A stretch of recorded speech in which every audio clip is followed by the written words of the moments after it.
At this stage, we will open up the discussion to comments from the public, and on my laptop here and on the side, on my tablet, there's a lot of questions coming in.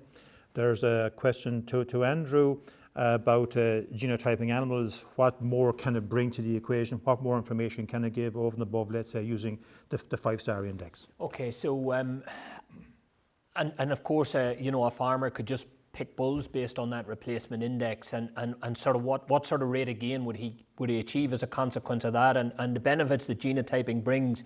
Well, the BDGP was designed to, yes, use those 5-star replacement index bulls, but then whenever you get your heifers on the ground and you might have 10 heifers and you need 3 or 4 of them, it's about making sure that you pick the best 3 or 4.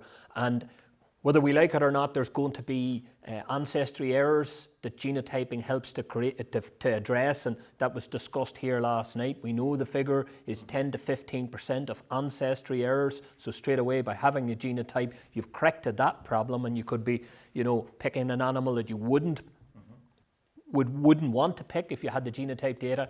And the other benefit that it brings is it actually does help to the use of the DNA data to draw out the better animals in terms of those more favourable traits for maternal, for the carcass growth traits, etc. So the sort of the level of gain that you're looking at as a consequence of genotyping is in the order of 30%. So instead of moving your herd at €5 per year, you're moving your herd at €7 or €8 per year. And that's the direct benefit of genotyping. And I suppose, Eddie, that's one of the reasons why in any future programme, and we're looking at that in terms of enhanced levels of genotyping potentially to help us focus in on these new traits, aged slaughter. We've talked about the methane peaks earlier on, and even last night it came up very, very strongly in the context of beef from the dairy herd. And those beef farmers that are buying calves from the dairy herd, they also want to know what they're buying, and they want to know what they're like for these traits that are important in the context of beef production. So genotyping is a very, very significant part of the overall equation. Put simply, then, we're saying that if we can use an animal's own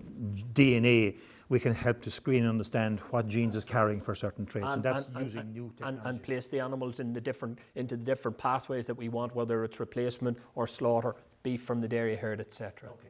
And another question coming in here, thank you, Andrew, for that. Another question coming in here from Sean and Claire is to do with urea. You know, can urea be, it says, are all ureas the same? And why can they not be basically mixed with P and K? So I guess, Mark, that's more for you. Okay, Eddie. Yeah, that's a very good question. We have 3 different ureas active ingredients. They're all the same. They all do the same job in terms of reducing ammonia emissions when, you know, they can be either coated or incorporated into the urea granule. In terms of, you can have the straight protected urea, 46% nitrogen. You can also have protected urea plus sulfur, and you can have protected urea plus potassium. So there is a good range of products.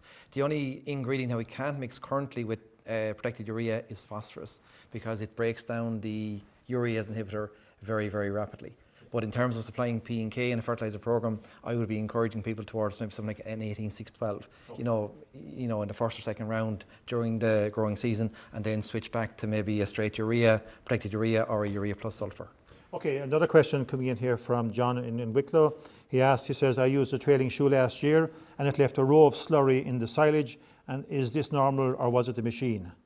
Yeah, we see that, and again, we are putting the slurry in a band, either with the trailing shoe or the band spreader, and I suppose it can be a combination of factors, Eddie. It can be down to maybe a thick slurry at a high application rate, and again, the type of weather that follows. Again, if you get a dry spell of weather after, we can see these lines, but in general, it's not a problem. I suppose in terms of alleviating the problem or managing the problem, I suppose just watch it at the time of year. You know what I mean? If it's getting, say, moving into the month of April and you're going into a heavy cover of grass, say, before closing up for silage, again, maybe, you know, watch the weather, make sure there's rain coming afterwards. Or another useful tip as well is that diluting the slurry. Again, it makes the slurry, you know, more workable, it improves the nitrogen efficiency, and also it's easier on the machine as well. Okay, sure, yes, absolutely, Eddie, yes. Trailing shoe there, like the trailing shoe is designed to lower emissions to the atmosphere, but from a water quality point of view, I think the trailing shoe has huge benefits, as it allows farmers to spread slurry when you have a cover of grass during the growing season, when ground conditions are better.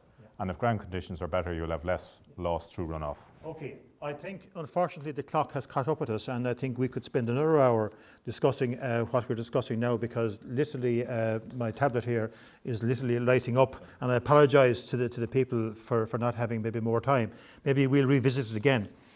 So it is left then to me, first of all, to thank Eddie, Mark, Andrew, and Mike, who has left us, and of course especially to thank you, the public, for joining us. But maybe before we leave, I want to thank one or two more people.